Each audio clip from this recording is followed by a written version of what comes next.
Good morning, everyone. It is Sunday. It is September 29th. We have one more day after today in the 30-day self-care motivation challenge that we've been in the midst of. And this week we are doing our recap as usual. Talk about a few things that we've seen from other folks in the group. There's been a lot of great participation, so happy to see that. And just a couple of quick updates in preparation for tomorrow. So with that, let's go ahead and get started. And let's just talk about what we've done over the past week. So it's been pretty busy, right? And one of the things we were inspired to do last Sunday was to get up and take the stairs. And that can be a little challenging sometimes or not. Maybe you don't have stairs in your vicinity. Maybe you just don't like stairs. Maybe stairs hurt your knees. There are a lot of different reasons that you might avoid them. But taking even one or two steps at a time and building your tolerance, that's the most important thing to do. So hopefully you did that. We have, I don't know how many staircases here in our house, so I'm constantly making sure that each trip is productive. Take something up, take something down, and always leave something behind because forgetfulness is real. Hi, Margaret. Hi, Wayne. Thanks for joining. Let's continue on with our recap. So did you give yourself a bouquet of flowers this week? Did you even just stop and go out in the garden and pick a rose? These things are very important. This is the color and beauty of nature coming to you. And it's just that very act of remembering to be kind to yourself. We give these things to others without thinking. It's just common for us to bring a set of flowers to mom or to send flowers to someone that we're thinking of on their birthday. So why not return that kindness to ourselves, right? Put the phone down. That was a big one. That's a big one, I think, for all of us, because the phone in our social lives is so important, but the phone in our business lives is the lifeblood of how we work with our clients.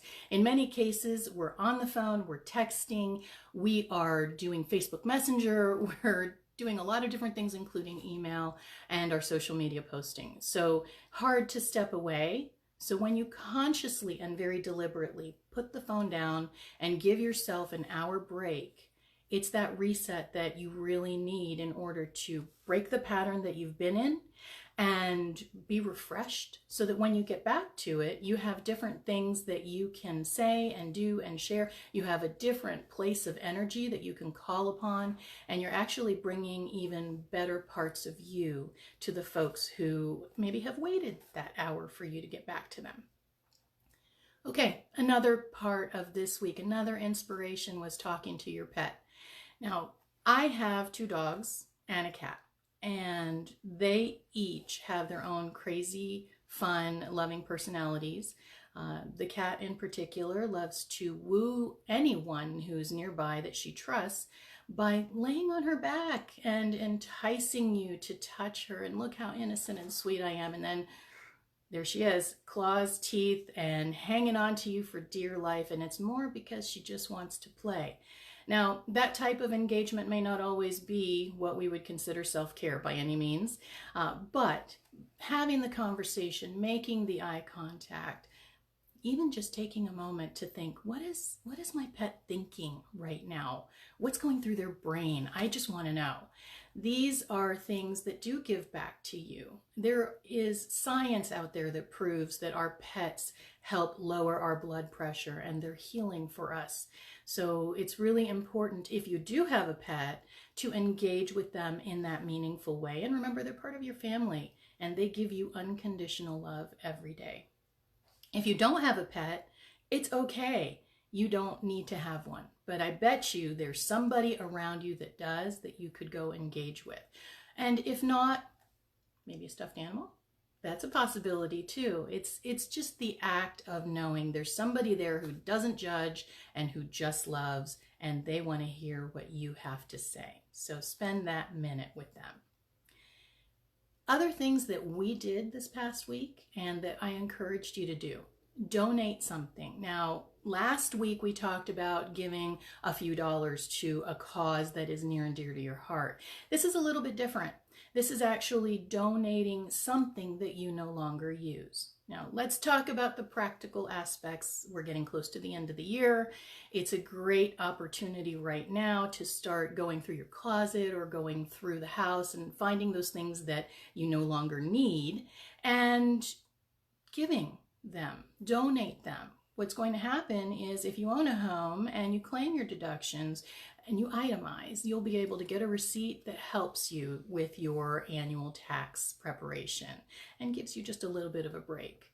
But that practical side aside, it's also allowing you to give to someone else who is in need, as well as to declutter your environment. And that is incredibly important for making sure that you are taking care of yourself. I don't know about you, but I can tell you that for me, if I end the day with any kind of clutter on my desk, the next morning is going to start in just chaos, basically. It's like my brain can't take it. So I clear my desk.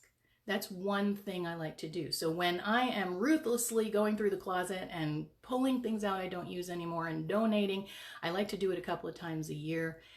It's really, truly an act of self-care, self-improvement. And, when I step back and look at that clean space or emptier closet, it's actually a sigh of relief that goes through me. So hopefully you found something that you can donate. And something to keep in mind, in November, there is a social media challenge, if you will, that I've seen out there where people go through 30 days of giving, and they actually are encouraging us to find these items that we no longer need and donating them to worthy charities or causes. So this could be one good way to get started on that.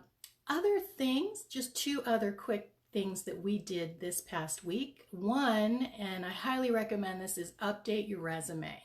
And we should be reevaluating our resume on an annual basis. This is a wonderful way to make sure you are current. Always be prepared, because you never know when some wonderful opportunity is going to just land in your lap. But also, it is an incredible reminder of how awesome you are. Think about it. Each year, things get in the way and you forget what it is that you accomplished last year. It happens, right? I mean, 5 minutes ago, you may have done something amazing, but that was 5 minutes ago and something has gotten in the way. I refer to it as I slept since the last time I updated my resume, and between dreams and life and everything, I'm sure I've forgotten something critical and important. So make sure you are taking a moment to at least jot down what your accomplishments are. What do you want to highlight on your resume? And don't forget your LinkedIn profile if you have one, or if your Facebook profile. Share these wins. You have a community of people that I'm sure want to hear about it. But most importantly, you need to keep giving yourself this positive reinforcement and these reminders of the wonderful things you do on a daily basis. Last but not least, in the week, date night. Hopefully you had a chance to go out on a date. And, I had a fun conversation with somebody who, she said, we don't do traditional dates, and we consider a date going out and sharing a meal. Okay, that is one type of a date. And what I threw out to her, and maybe this is just an indication of how sappy Wayne and I are, but a date is more than just going out and having a meal or getting a glass of wine. It can be as simple as stopping in the grocery store. Some of you heard me talk about Williams-Sonoma a couple of weeks ago, and dancing a little step, do a twirl through the store. Maybe you want to do that. Maybe you don't. It could be that you are just walking down a path and holding hands. It's when, to me, at least, a date is when you are connected to somebody and you just have that brief moment of, yeah, I really like being here with you. And you're connected to them. It's romance. It's a little bit different. It doesn't have to go out. It could stay in. For us, we've actually talked about having date night by going down to the basement and shooting a game of pool. So, there's all different kinds of things you can do, but just make sure you're taking that moment to connect with the person that you care about, who is your companion, and have something fun that you share, even if it's just for a few minutes. Okay, so that is a lot of stuff that we did this past week, but we also heard from a lot of folks in our group because the competition is seriously heating up. Paula has been posting like crazy. And Paula, thank you for bringing all of this amazing value. You're not alone out there. I've seen other posts coming through as well. So I'm just going to call out a few of the comments and posts that I've seen that hopefully have inspired each of you to do something. We saw some yummy recipes when it was Colorful Food Day, and that chickpea salad really does look quite interesting. I'm thinking about how can I do that. I don't know about you. If you have other recipes that you want to share, do it. Put it out there in the group, because we have some people in our group that love to cook, and we certainly have some others that love to eat. So let's get that color out there to each other and share and just enjoy one of the things that we have to do to survive, right? Life is too short to eat bad food or to eat crazy things like candy corn. Yes, Katie, I'm still on the candy corn, but it is a fun, very colorful product that we can bring into our world. It certainly allows us to enjoy the colors of the harvest and of autumn and Halloween. So more than anything, I really enjoyed just seeing that come out as a colorful food option. Other things that we saw out there, Paula really encouraged us to think about how we fill ourselves. What is our cup full of? And if you haven't read that post, I do encourage you to go out and check it out. For me, it took me directly to one of my favorite movies, which is Hope Floats. Doesn't hurt that Harry Connick is in it, right? He's so cute.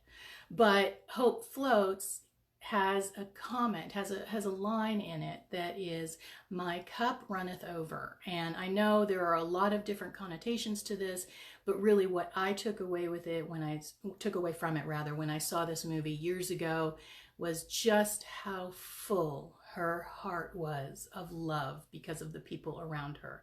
And you know, it was impactful. It's something that when I have those moments, it's exactly how I feel. I get it.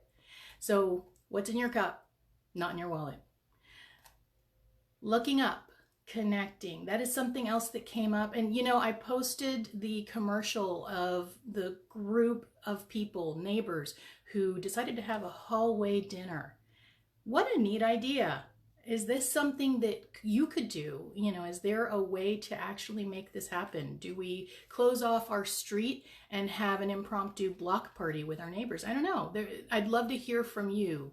Share some thoughts around that. You know, what do you think we could do to make that happen? And remember, it's all contagious. So what we do could in turn inspire somebody else to do the same thing. All right, we also talked about reason, season, and lifetime, and knowing that people come into our lives with very specific messages, and sometimes they stay longer than others, but no matter what, that message is important, and we should be open to understanding what that is. And always remember, feedback is a gift. Input is definitely a gift. You may choose to keep the gift. You may choose to re-gift the gift, thinking ugly sweaters, right? But the point is, it's all relevant and important information, and it's good to take it and have a moment of pause and reflection, but then determine what you need to do next with it, which may be nothing.